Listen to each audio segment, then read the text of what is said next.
কালি সমগ্ৰ দেশজুৰি ৫,৪৪০টা কেন্দ্ৰত অনুষ্ঠিত হৈছিল নিট ইউজি ৰি এক্সামিনেশ্যন আৰু এই পৰীক্ষাত আচলতে এগৰাকী পৰীক্ষাৰ্থীৰ লগন খুলিবলৈ দিয়া ঘটনাক লৈ বিতৰ্কৰ সূত্ৰপাত হৈছিল আৰু সেই ঘটনা সংঘটিত হৈছিল নলবাৰী এটা কেন্দ্ৰত আৰু আজি এই ঘটনাৰ তদন্ত ঘোষণা কৰিছে জ্যেষ্ঠ আৰক্ষী অধীক্ষক বিবেকানন্দ দাসে নলবাৰী এছএছপিৰ সৈতে আলোচনাত মিলিত হ'ল অসম ব্ৰাহ্মণ সমাজ এনে ঘটনাৰ পুনৰাবৃত্তি নহবলৈ গৃহ বিভাগলৈ আহ্বান জনালে ব্ৰাহ্মণ সমাজে বিতৰ্কত সাঙুৰ খোৱা দুই কনিষ্টবলৰ ক্ষমাদান কৰিলে ব্ৰাহ্মণ সমাজে এমএনচি মহাবিদ্যালয় পৰীক্ষা কেন্দ্ৰত কালি এই লঘুণক লৈ বিতৰ্কিত পৰিস্থিতিৰ সৃষ্টি হৈছিল এজন প্ৰাৰ্থীৰ লঘুণ খুলিবলৈ বাধ্য কৰালে কৰ্তব্যত নিয়োজিত হৈ থকা নিৰাপত্তাৰক্ষীয়ে সংশ্লিষ্ট সেই দুই কনিষ্টবলৰ সৈতে আজি কথা পাতিলে অসম ব্ৰাহ্মণ সমাজৰ বিষয়ববীয়াই দুয়োৰে বক্তব্য শুনি ক্ষমাদান কৰিলে অসম ব্ৰাহ্মণ সমাজে ব্ৰাহ্মণৰ ধৰ্মই হৈছে ক্ষমা কৰা তেওঁলোকৰ চাকৰি যোৱাটো বা শাস্তিমূলক ব্যৱস্থা হোৱাটো আমি বিচৰা নাই বুলি মন্তব্য কৰিলে ব্ৰাহ্মণ সমাজে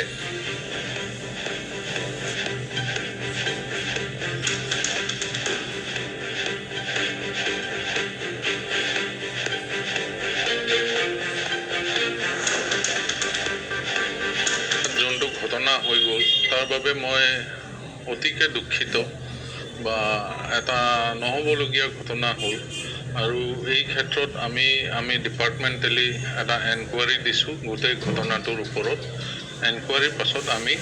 ডিপাৰ্টমেণ্টেল যি বিহিত ব্যৱস্থা ল'ব লগা থাকে সেইখিনি আমি লওঁ মই গোটেই হিন্দু সমাজ আৰু ব্ৰাহ্মণ সমাজৰ গোটেইখিনিকে মই ক্ষমা খুজিছোঁ মই বহুত নিজে বহুত অনুতপ্ত হৈছোঁ যে যিটো কাম আমি কৰিব নালাগিছিলে সেইটো কৰি পালোঁ আচলতে তাতে প্ৰাইভেট চেকিং পাৰ্টিও আছিলে এটা ল'ৰাই মোৰ ওচৰত সেই ল'ৰাটোক লৈ আহিলে তাতে মানে সেই কলয়াবিলাক কাটি আছিলে মই তেতিয়া ভাবিলোঁ যে এইটো কাটি দিলে এইটো বহুত ডাঙৰ কথা হ'ব সেইকাৰণে কৈছোঁ যে আপোনাৰ যদি কোনোবা আছে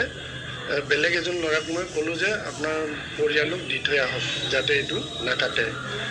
সেইখিনিয়ে আৰু মই গোটেই ব্ৰাহ্মণ সমাজ আৰু হিন্দু সমাজক মই